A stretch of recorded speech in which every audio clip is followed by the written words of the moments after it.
नमस्कार दोस्तों, मैं सौरभ अग्निहोत्री आज Saurabh Agnihotri official channel and blog से आपके सामने दोबारा प्रेजेंट हूँ। दोस्तों, आज हम हैं शाहजहाँपुर के एक मशहूर फैक्ट्री के सामने, जिसका नाम है आयुध वस्त्र निर्माणी, जिसे हम कहते हैं ऑर्डिनेंस क्लोथिंग फैक्ट्री शाहजहाँपुर। दोस्तों, ये शाहजहाँपुर डायरीज़ का दूसरा ब्लॉग है। इसे आप ज़्यादा से ज़्यादा लाइक करिए। अब ये मेरे पीछे आप देख रहे हैं बैकग्राउंड में, क्योंकि अंदर जाने की एंट्री नहीं है, तो पीछे बैकग्राउंड के हिसाब से आप समझेंगे कि आयुध वस्त्र निर्माणी है क्या। देखो, समझते जाइएगा, ये मैं बताता हूँ आपको।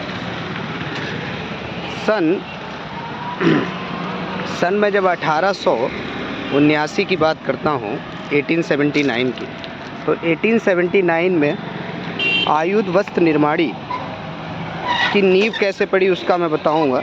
1879 में 3 फैक्ट्री जो थी आपकी, उनको खोला गया कपड़ा का व्यापार करने के लिए, कपड़ा को बनाने के लिए, ठीक है। कपड़ा कारखाना खोला गया और सर एशले ईडन ने 3 जो फैक्ट्रियां खोली थी, उसमें एक फैक्ट्री आपकी जो थी, पहली फैक्ट्री जो थी आपकी अलीपुर में खोली गई, दूसरी बॉम्बे में, तीसरी मद्रास में। 3 फैक्ट्रियाँ ओपन करी गई और अलीपुर की एक इकाई आपकी ऑर्डिनेंस क्लोथिंग फैक्ट्री में कुछ समय के लिए कार्य करने के लिए भेजी गई थी, और वो इकाई थी शाहजहाँपुर इकाई, जिसे बाद में ऑर्डिनेंस क्लोथिंग फैक्ट्री के नाम से जाना गया। अब होता क्या है कि सन 1900 जो इकाई आती है यहाँ पे 1924 में आती है, 1914 में आती है इकाई, और 1914 में आयुध वस्त्र निर्माणी की एक इकाई आती है, और उसके बाद सन 1925 में अलीपुर की फैक्ट्री बंद हो जाती है, और अलीपुर की फैक्ट्री बंद होने के बाद यहाँ पे परमानेंट कार्य होने लगता है। अब जब मैं परमानेंट कार्य की बात करूँगा तो फिर यहाँ पे कपड़ा परमानेंट बनने लगता है, जैसा कि मैं आपको दिखाना चाहूँगा। ये मैं फैक्ट्री की बाउंड्रीज़ की साइड में चल रहा हूँ। आयुध वस्त्र निर्माणी का प्रयोग क्या है, ये फैक्ट्री किसके लिए कार्य करती है, इस बारे में बात करेंगे। देखिए, हमें समझना पड़ेगा कि आयुध वस्त्र निर्माणी की अगर मैं बात करता हूँ ऑर्डिनेंस क्लोथिंग फैक्ट्री की, तो ये फैक्ट्री जो वर्क करती है वो हमारे जो भारतीय सेना है, भारतीय सेना की अगर मैं बात करता हूँ तो 3 हमारी भारतीय सेनाएं आ जाती हैं, जिसमें जो पहली भारतीय सेना है वो वायुसेना, थल सेना और जल सेना, कह सकते हैं इंडियन एयरफोर्स, इंडियन आर्मी और इंडियन नेवी। ये 3 जो हमारे जहाँ पे सैनिक भारत देश की रक्षा करते हैं, इनके लिए जो कपड़े बनाए जाते हैं, उस कपड़ों का निर्माण जो है वो ऑर्डिनेंस क्लोथिंग फैक्ट्री में किया जाता है। कपड़ा ही नहीं, मैं बात कर लूँगा। देखिए, अगर ग्लेशियर की बात करता हूँ, ग्लेशियर आप समझते होंगे, सियाचिन ग्लेशियर की मैं बात कर रहा हूँ। तो सियाचिन ग्लेशियर की अगर मैं बात करता हूँ तो सियाचिन ग्लेशियर में तापमान करीब -45 रहता है, और वहाँ पे हम नॉर्मल जो क्लोथ्स हैं वो यूज़ नहीं कर सकते। तो उसके लिए हम वहाँ पे जो प्रयोग करते हैं, वहाँ पे प्रयोग किया जाता है आपका बहुत ही स्पेशल टाइप के क्लोथ्स बनाए जाते हैं, ताकि वहाँ पे जवानों की रक्षा की जा सके। तो ऐसे क्लोथ्स की रक्षा करने के लिए हम वहाँ पे यूज़ करते हैं आपका ऑर्डिनेंस क्लोथिंग फैक्ट्री का, वहाँ पे प्रयोग होता है। ऑर्डिनेंस क्लोथिंग फैक्ट्री कपड़े डिज़ाइन करती है, कपड़े डिज़ाइन करने के बाद ऐसे क्लोथ्स का निर्माण किया जाता है। देखिए, हमें ये जानकारी प्राप्त करनी, देखिए ब्लॉग में आपको पूरी जानकारी इसलिए दी जाएगी। ये देखिए, मैं दिखाता हूँ आपको, थोड़ा सा समझिएगा। ये आप देखेंगे तो ये आपका साइकिल स्टैंड है, आप देख लीजिएगा, ये साइकिल स्टैंड है ऑर्डिनेंस फैक्ट्री का। जितने भी कर्मचारी यहाँ पे कार्य करते हैं, तो वो अपना जो वाहन है यहाँ पे खड़ा करते हैं। इस ऑर्डिनेंस फैक्ट्री की अगर मैं संपत्ति की बात करता हूँ तो करीब करीब 28 हेक्टेयर में ऑर्डिनेंस क्लोथिंग फैक्ट्री बनी हुई है। और इसके अगर मैं आसपास की बात करूँगा तो करीब 125 हेक्टेयर में इसकी संपत्ति फैली हुई है। ये समझना पड़ेगा आपको। 125 हेक्टेयर बहुत होता है, ठीक है। उसका अगर आप आकलन करें तो बहुत ज़्यादा हो जाता है 125 हेक्टेयर। 125 हेक्टेयर में इसकी संपत्ति फैली हुई है। अब देखिए, ऑर्डिनेंस फैक्ट्री के मुख्य चीज़ें क्या क्या हैं वो समझ लीजिए। देखिए, ऑर्डिनेंस फैक्ट्री OCF शाहजहाँपुर 1914 से विराजमान है। 1914 में ये खुली थी और इसके मुख्य जो अंग हैं, क्योंकि जब फैक्ट्री बनती है तो वहाँ पे कर्मचारी आते हैं, कर्मचारी नौकरी करते हैं, उनकी भी सुख सुविधाओं का भी हमें ध्यान रखना पड़ता है। उनकी पढ़ाई के लिए यहाँ पे ordnance factory OCF inter college open किया गया। साथ ही साथ लोग जो नौकरी करेंगे वो रहेंगे कहाँ, और रहने के लिए उनके लिए क्या किया गया, यहाँ पे रहने की व्यवस्था की गई। और रहने की व्यवस्था में मुख्य अंग जो था वो ये था कि रहने की व्यवस्था के लिए फैक्ट्री स्टेट का निर्माण किया गया। फैक्ट्री स्टेट में क्वार्टर्स बनाए गए, वहाँ पे डबल स्टोरी भी है, वो क्वार्टर्स बनाए गए। पूजा पाठ के लिए फैक्ट्री मंदिर को बनाया गया, जिसका नाम है लक्ष्मी नारायण मंदिर। वो लक्ष्मी नारायण मंदिर भी रखा गया। ठीक है, ऐसी बहुत सारी चीज़ों का यहाँ पे निर्माण किया गया। एक चीज़ और भी मैं बताता हूँ, यहाँ पे 2 केंद्रीय विद्यालय है। अगर मैं केंद्रीय विद्यालय की बात करता हूँ तो 2 केंद्रीय विद्यालय यहाँ पे है। एक केंद्रीय विद्यालय जो आपका कैंट क्षेत्र में है, और दूसरा जो केंद्रीय विद्यालय है वो आपका OCF के अंतर्गत आता है, वो निर्माण किया गया। और खेल कूद के लिए यहाँ पे, खेल कूद की अगर मैं बात करूँगा, देखिए अभी भीड़ भाड़ इसलिए है क्योंकि अभी OCF का दोपहर में लंच होता है, और ये लंच करीब जो है आपका 1 या 1:30 बजे के करीब लंच होता है। वो लंच अभी हुआ है और सभी जो कर्मचारी लोग हैं वो यहाँ से जा रहे हैं। हाँ, मैं खेल कूद की बात कर रहा था। खेल कूद के लिए यहाँ पे स्वर्ण जयंती स्टेडियम का निर्माण किया गया। स्वर्ण जयंती स्टेडियम, जो जैसा कि मेरे ये देखिए, जो पीछे जो देख रहे हो आप, ये जो मैं दिखा रहा हूँ, ये OCF इंटर कॉलेज है। ठीक है, अब स्वर्ण जयंती स्टेडियम की तरफ हम बढ़ रहे हैं। आपको लास्ट में हम मंदिर के भी आपको दर्शन कराएंगे।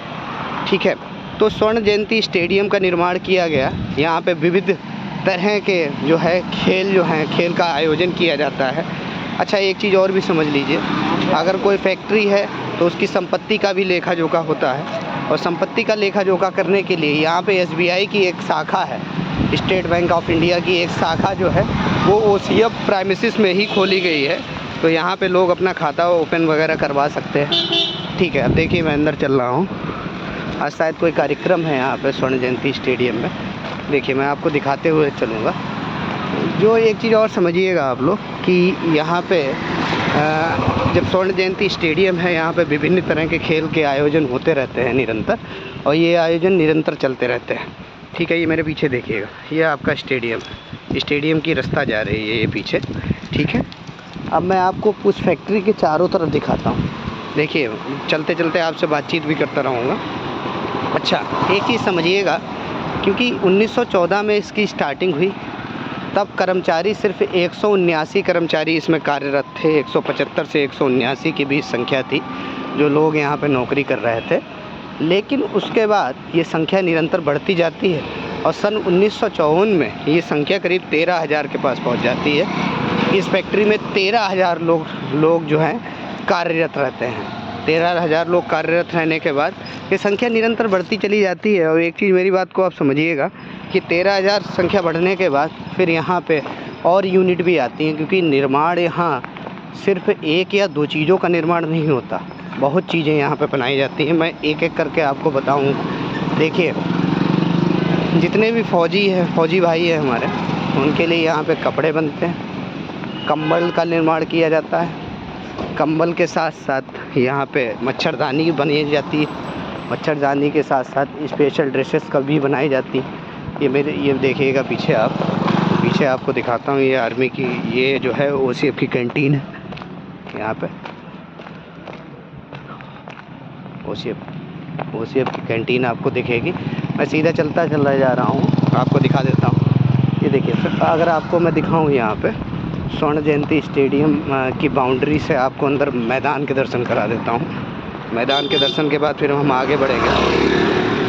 देखिए, मैं बताऊँ आपको कि यहाँ पे कंबल का निर्माण होता है। कंबल की यूनिट अलग है, ब्लैंकेट सेक्शन अलग है, और आपका क्लोथ का सेक्शन अलग है, कपड़ों का सेक्शन अलग है, चादर का सेक्शन अलग है, उसके बाद स्पेशल ड्रेस का सेक्शन अलग है, और पार्किंग का क्षेत्र अलग बना हुआ है।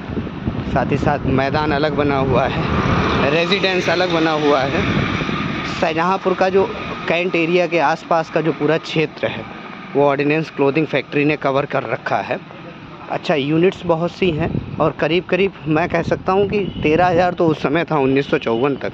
मैं तो कहता हूँ कि यहाँ पे ऑर्डिनेंस फैक्ट्री से करीब लाखों लोगों के परिवारों का घर चल रहा है, क्योंकि वो लोग यहाँ पे सभी वर्कर हैं। अंदर जाने की परमिशन नहीं है, अंदर जाने की परमिशन आपको जनरल मैनेजर से लेनी होती है और जनरल मैनेजर विजिटिंग कार्ड आपका बनता है, तब आप अंदर विज़िट कर सकते हैं। या तो आपको ट्रेनिंग के लिए कोई परमिशन वगैरह दी गई हो, ठीक है, ट्रेनिंग की अगर परमिशन आपको दी गई है तो ठीक है, अदरवाइज़ यहाँ पे आप अंदर एंट्री नहीं कर सकते।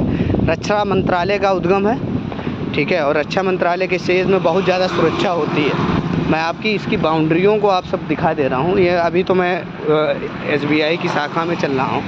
स्वर्ण जयंती स्टेडियम आप मेरे पीछे देखेंगे, अभी मैं आपको दिखाता हूँ स्वर्ण जयंती स्टेडियम, देखिए। अच्छा, मैं फैक्ट्री की बात कर लेता हूँ। लाखों परिवार यहाँ से चल रहे हैं और ऑर्डिनेंस फैक्ट्री के अभी मैनेजर जो हैं मनोज पांडे जी हैं, वो अभी जनरल मैनेजर, जिसे महाप्रबंधक भी कहते हैं, महाप्रबंधक जी जो हैं वो हैं आपके पांडे जी। अच्छा, ये देखिए पीछे स्टेडियम देख लीजिए आप लोग। ये स्टेडियम जो पीछे देख रहे हैं, इस स्टेडियम का नाम है स्वर्ण जयंती स्टेडियम। स्वर्ण जयंती स्टेडियम मीन्स नाम ही इसका रखा गया है और यहाँ पे डिफरेंट तरीके की प्रतियोगिताओं का आयोजन होता रहता है। अगर आज भी आप देखेंगे मेरे पीछे तो कोई ना कोई आयोजन आज भी हो रहा है, क्योंकि यहाँ पे भीड़ लगी हुई है काफ़ी, ठीक है। अब और चीज़ हम समझते हैं यहाँ पे, देखिए लक्ष्मी नारायण जो मंदिर है, लक्ष्मी नारायण जैसा कि आप समझेंगे, ये लक्ष्मी नारायण जो मंदिर है ये विष्णु भगवान का नाम लक्ष्मी नारायण है और वो मंदिर ओपन किया गया। एक चीज़ और भी समझें, प्रतिवर्ष ऑर्डिनेंस की तरफ से ऑर्डिनेंस क्लोथिंग फैक्ट्री की ज़मीन जो है उस पर रामलीला का आयोजन होता है। शाहजहाँपुर में 2 रामलीला के मेला लगते हैं। पहला जो मेला है वो खिरनी बाग में लगता है, जो कि सबसे पुराना मेला है जी। सेठ लोगों के द्वारा वो मेला लगवाया जाता है। खन्ना जी उसका हमेशा उद्घाटन करते हैं, माननीय वित्त मंत्री सुरेश कुमार खन्ना जी। और जो दूसरे मेला का आयोजन होता है उसकी पूरी व्यवस्था और पूरी देखरेख ऑर्डिनेंस क्लोथिंग फैक्ट्री के कर्मचारियों के द्वारा होती है, पूरी सुरक्षा रखी जाती है और वहाँ पे स्टॉल्स वगैरह, फेयर वगैरह लगते रहते हैं। चलिए अब आगे चलते हैं। अब हम जिधर मूव कर रहे हैं यहाँ पे महाप्रबंधक, उप महाप्रबंधक के बंगले हैं। चलिए आपको दिखाता हूँ।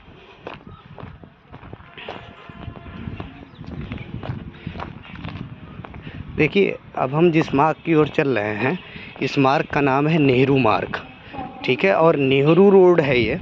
इस रोड पे हम मूव कर रहे हैं, ये है नेहरू रोड। और इस नेहरू रोड पे उप महाप्रबंधक, महाप्रबंधक के बंगले बने हुए हैं, ठीक है। ये जो मेरे पीछे बंगले देख रहे हैं आप, ये बंगलों की जो बाउंड्रीज़ है, यहाँ उप महाप्रबंधक, महाप्रबंधक के आपके बंगले दिखेंगे। चिल्ड्रन पार्क भी है। एक बहुत ही बड़ा एरिया, मैंने आपको बताया था 125 हेक्टेयर, 125 हेक्टेयर में ऑर्डिनेंस क्लोथिंग फैक्ट्री की संपत्ति फैली हुई है। 125 हेक्टेयर का आप मतलब समझ लीजिए कि कितना बड़ा एरिया जो है वो कंज्यूम किया गया। पैदल ही चल रहा हूँ मैं, ताकि ब्लॉग जो है ईज़िली सही से बना सकूँ मैं। ये देखिए, ये प्रेमचंद जी का है बंगला, जो ग्रुप वर्क मैनेजर हैं। सभी मैनेजर बड़े जो जितने भी बंगले हैं वो आपको यहाँ पे दिख जाएंगे ईज़िली। मैं मूव करता जा रहा हूँ, अब आप देखते जाइए। और यहाँ पे थोड़ा सा अगर मैं आगे बढ़ता हूँ तो एरिया आ जाता है डबल स्टोरी का एरिया आ जाता है। तो एस्ले एडन जो देखिए, पहले समझ लीजिए 1947 में भारत देश को आज़ादी मिली और उससे पहले यहाँ पे जो है, देखिए ये अभिजीत वणिक जी का है, जो अपर महाप्रबंधक हैं, ठीक है, ऑर्डिनेंस क्लोथिंग फैक्ट्री जी के, उनका ये बंगला है। 1947 से पहले भारत को जब आज़ादी नहीं मिली थी तो यहाँ पे गवर्नर जनरल का शासन हुआ करता था और गवर्नर जनरल ही डिसाइड करते थे, क्योंकि वो ब्रिटिश सरकार के द्वारा नियुक्त किए जाते थे। तो ब्रिटिश सरकार जो थी वो अपना एक बंदा जो है यहाँ पे बैठाल के रखती थी ताकि वो चीज़ों को मैनेज कर सके। तो ये 3 जो कारखाने खोले गए थे, अलीपुर, बॉम्बे और मैंने आपको एक और बताया था मद्रास, ये 3 जो कारखाने खोले गए थे, तो अलीपुर कोई एक इकाई यहाँ लगाएगी, लेकिन अलीपुर की फैक्ट्री वहाँ पे किसी कारणवश बंद हो गई और उसके बाद ये शाहजहाँपुर आयुध वस्त्र निर्माणी के नाम पे जाना गया।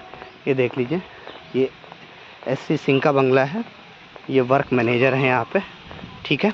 अपर महाप्रबंधक देखिए, महाप्रबंधक तो मेन हो गया, जनरल मैनेजर हो गया, उसके बाद AGM भी होते हैं, GM के ना रहने पे कार्यभार वो देखते हैं। अब जिस कॉलोनी की तरफ हम मूव कर रहे हैं वो कॉलोनी का नाम है बेटा डबल स्टोरी, ठीक है। डबल स्टोरी जो है ये भी उसी टाइम ये कॉलोनी बनाई गई जब यहाँ पे ये आयुध वस्त्र निर्माणी का कार्य हुआ। लोग रहेंगे कहाँ, उसके बाद ये AK मीणा जी हैं, ये आपका संयुक्त महाप्रबंधक का बंगला है, पीछे देखिएगा, ये AK मीणा जी यहाँ पे रहते हैं, ये संयुक्त महाप्रबंधक है, ठीक है। तो ये ब्लॉग मैं आपके सामने बहुत दिन से बनाने वाला था आयुध वस्त्र निर्माणी का। ऑर्डिनेंस क्लोथिंग फैक्ट्री इसलिए भी यादगार है क्योंकि हमारे परिवार के जो हमारे बड़े ताऊ जी हैं उन्होंने भी यहाँ पे दरबान के रूप में अपनी सर्विस की है काफ़ी समय तक, और 60 वर्ष की आयु में रिटायर हुए हैं। फैक्ट्री का इतिहास बहुत पुराना है, 1914 से अभी तक चल रही है। अभी इसका निगमीकरण काफ़ी चर्चा में था। निगमीकरण का मतलब जो है, देखिए संस्था तो रक्षा मंत्रालय की ही रहेगी, लेकिन जो निगमीकरण है वो ठेके पे चीज़ें दे दी जाती हैं कुछ, ठीक है। तो निगमीकरण की काफ़ी चर्चा थी। ये हमारे प्रकाश प्रभाकर जी जो हैं, ये डिप्टी मैनेजर का जो है, आपका जो डिप्टी मैनेजर हैं महाप्रबंधक जी का, उनका ये बंगला है, ठीक है। मैं ऐसे ही घूम के आपको पूरे यहाँ पे दर्शन करा देता हूँ कि संपत्ति में हम घूम रहे हैं। हम कह सकते हैं कि OCF की जो संपत्ति है हम उस एरिया में मूव कर रहे हैं, ठीक है। तो आयु वस्त्र निर्माणी का एक और भी गहन इतिहास है, वो मैं बताना चाहूँगा।